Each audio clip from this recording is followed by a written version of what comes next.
सर्व मनोकामनाओं की पूर्ति हेतु रविवार का व्रत श्रेष्ठ है।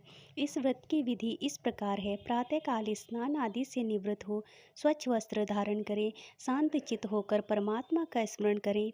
भोजन एक समय से अधिक नहीं करना चाहिए। भोजन तथा फलाहार सूर्य के प्रकाश रहते ही कर लेना उचित है। यदि निराहार रहने पर सूर्य छिप जाए तो दूसरे दिन सूर्य उदय हो जाने पर अर्घ्य देने के बाद ही भोजन करें। व्रत के अंत में व्रत कथा सुननी चाहिए। व्रत के दिन नमकीन तेल युक्त भोजन कदापि ग्रहण न करें।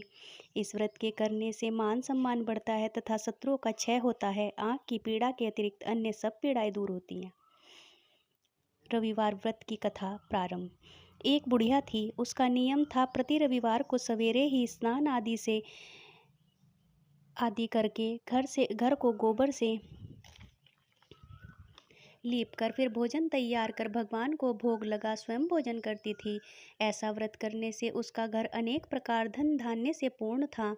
श्रीहरि की कृपा से घर में किसी प्रकार का विघ्न या दुख नहीं था। सब प्रकार के घर में आनंद रहता था। इस तरह कुछ दिन बीत जाने पर उसकी एक पड़ोसन, जिसकी गौ का गोबर वह बुढ़िया लाया करती थी, विचार करने लगी कि यह वृद्धा सर्वदा मेरी गौ का गोबर ले जाती है, इसलिए अपनी गौ को घर के भीतर बांधने लग गई। बुढ़िया को गोबर न मिलने से रविवार के दिन अपने घर को न लीप सकी। उसने न तो भोजन बनाया और न भगवान को भोग लगाया तथा स्वयं भी उसने भोजन नहीं किया। इस प्रकार उसने निराहार व्रत किया। रात्रि हो गई और वह भूखी सो गई। रात्रि में भगवान ने उसे स्वप्न दिया और भोजन न बनाने का तथा भोग न लगाने का कारण पूछा।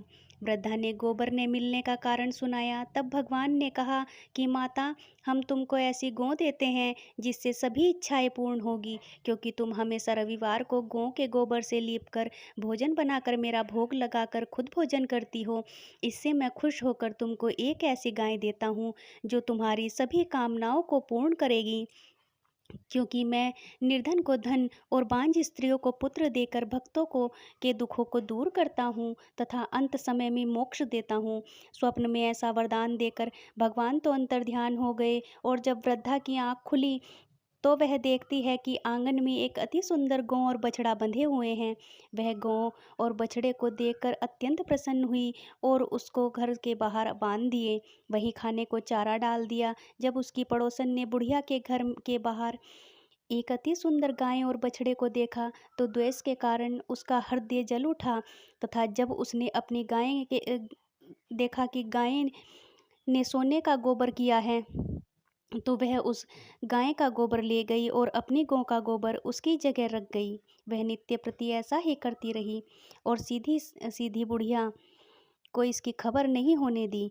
तब सर्वव्यापी ईश्वर ने सोचा कि चालाक पड़ोसन के कर्म से बुढ़िया ठगी जा रही है। भगवान ने संध्या के समय अपनी माया से बड़े जोर की आंधी चला दी।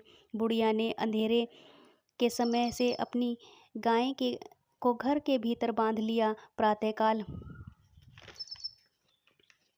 उठकर जब वृद्धा ने देखा कि गाय ने सोने का गोबर दिया है तो उसके आश्चर्य की सीमा न रही और वह प्रतिदिन गाय को घर के भीतर बांधने लगी।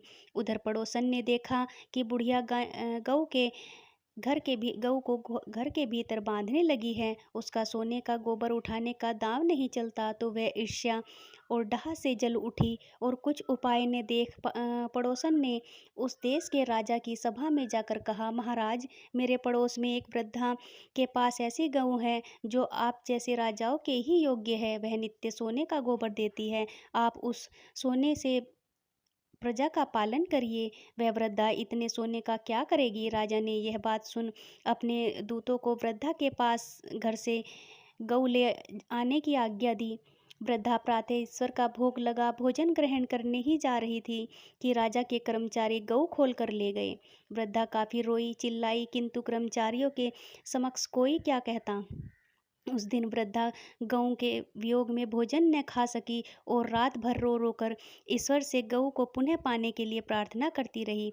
उधर राजा गऊ को देख बहुत प्रसन्न हुआ, लेकिन सुबह जैसे ही उठा सारा महल गोबर से भरा दिखाई देने लगा।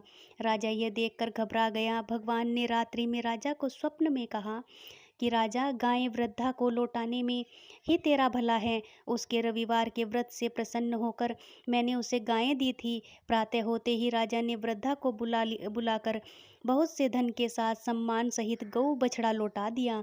उसकी पड़ोसन दुष्ट बुढ़िया को बुलाकर उचित दंड दिया। इतना करने के बाद राजा के महल से गंदगी दूर हुई।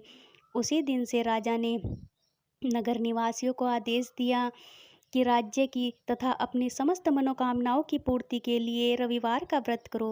व्रत करने से नगर के लोग सुखी जीवन व्यतीत करने लगे। कोई भी बीमार तथा प्रकृति का प्रकोप उस नगर पर नहीं होता था। सारी प्रजा सुख से रहने लगी।